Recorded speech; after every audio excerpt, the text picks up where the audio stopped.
The past year, I've rebuilt 3 separate crash damaged cars.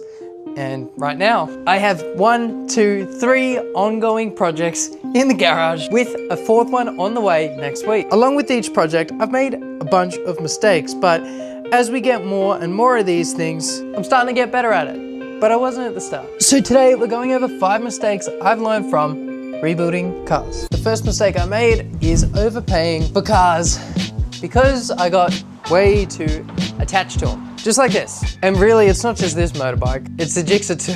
See, I used to ride motorbikes myself, and these two here are a reflection of me wanting to ride a motorbike again. The problem with that is that I ended up spending too much on both of these. This Gixxer 750 is pretty much worth 13 to 15K non-crashed. And this ZX4RR, again, probably worth 12 to 13 non-crashed. I paid 6,000 for this crashed.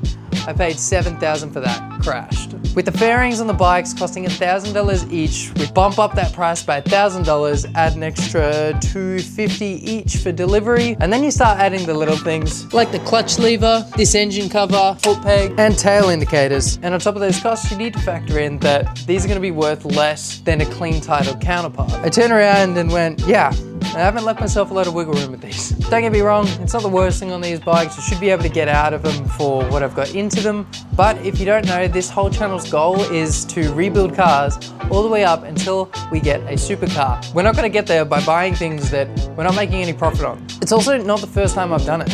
The very first car that I rebuilt was an Audi S3. Now, back then, I didn't know the value of rebuilt cars, and I didn't even know what I should pay for that car, or the price of parts. But either way, I wanted that car. You see, I had a 2017 A3 that I was driving around for myself, and I always regretted not buying the S3. So when I saw one with 30,000 kilometers for a 2017 model, it was like a Hail Mary, and my mind started to go, and I just had to have it. I bought that car for just over $20,000. Since then, I've seen RS3s go for that sort of money. And if I'd paid that much for that car and it didn't have that low Ks, we would have been in some real trouble. I can't stress it enough, but just put a ceiling on what you're gonna pay for that particular car, and if it goes over that, leave it. Unless you wanna buy something for yourself, because still the price that I'll be in these two for, if I was just buying these and going to keep them, it would actually still be a really good price. That brings us on to our second point, not ordering parts fast enough. Both of these bikes I tore down weeks ago. And to make a video for you guys, I wanna get them all done in one because really speaking, it's only fairings and some other cosmetic things that can all be put on in the same episode. This Gixxer has everything ordered for it now. I actually do have all of the parts for this bike minus the fairing kit. That is the only thing we're waiting for this bike. This, on the other hand, I've got to be a little bit careful. I haven't ordered any of the parts for this bike. It needs less than the Gixxer 750, but it still needs the fairing. The fairings, for that, I ordered this many weeks ago, and they're still not here. It just takes that long to get these fairings. Because these are expensive, I decided to do the Gixxer first. I actually made the decision to let this one sit for a little while longer, because for the next car that I'm picking up next week, I wanted to make sure that there was enough money there to get that one done rather quick. That one should give us a lot of funds back. It's the same thing with this S3. Because it's been hit on the front, there's a lot of different pieces that have been damaged. We're missing a headlight, the bumper's damaged, this radiator support's damaged, the fender that was here was damaged, the hood's damaged here, and then there's a lot of little plastic bits underneath it that are either missing, cracked, or broken. See, for this car, I know every single part that it's gonna need. Finding the actual parts too for reasonable prices is gonna take a lot longer than you think. A car like this is pretty old.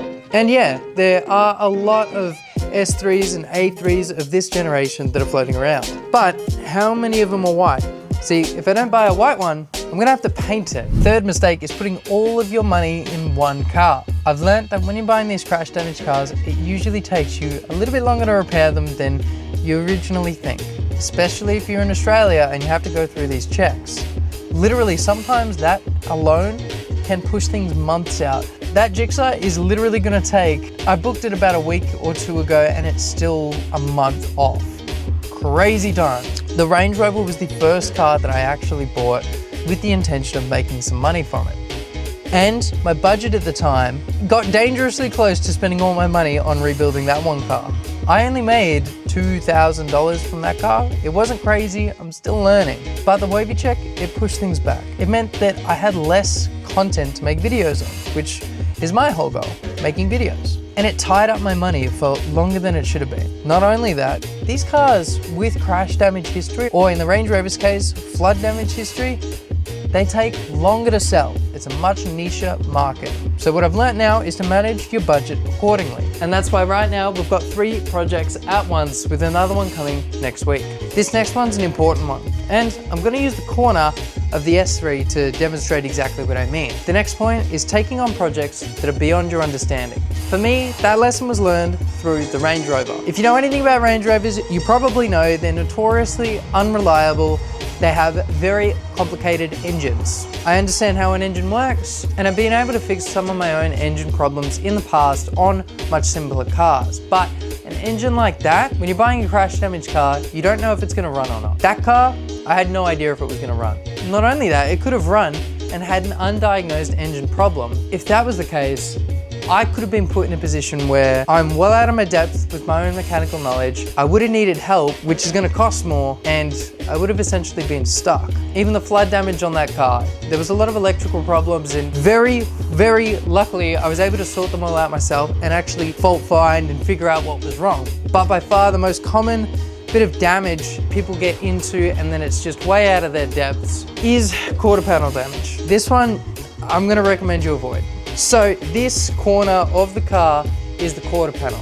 You'll notice the quarter panel starts pretty much at the A pillar and comes along the whole top in one piece and down here. You also see there's nowhere to unbolt this quarter panel from the car. That's because this is a structural piece, meaning underneath this rubber trim here, it's gonna be spot welded together. If you've got damage in this area, it's a big problem if you don't know how to do it. Now, if it's only light damage, you can pull the dent out, sand it back, and use filler to fill that in and then paint over it. If it's a bigger hit and you need to replace the quarter panel, you're going to have to cut a piece of this top section out and somewhere along the bottom just here, and then weld in a new one off a donor car or buy the whole quarter panel from Audi direct. There's welding involved, there's painting involved, and if you don't line that up, it will never, ever, ever look straight. And the last takeaway is don't stress yourself out. And by that, I mean, don't bite off more than you can chew. First car I did, I recently told the story about how I was in debt,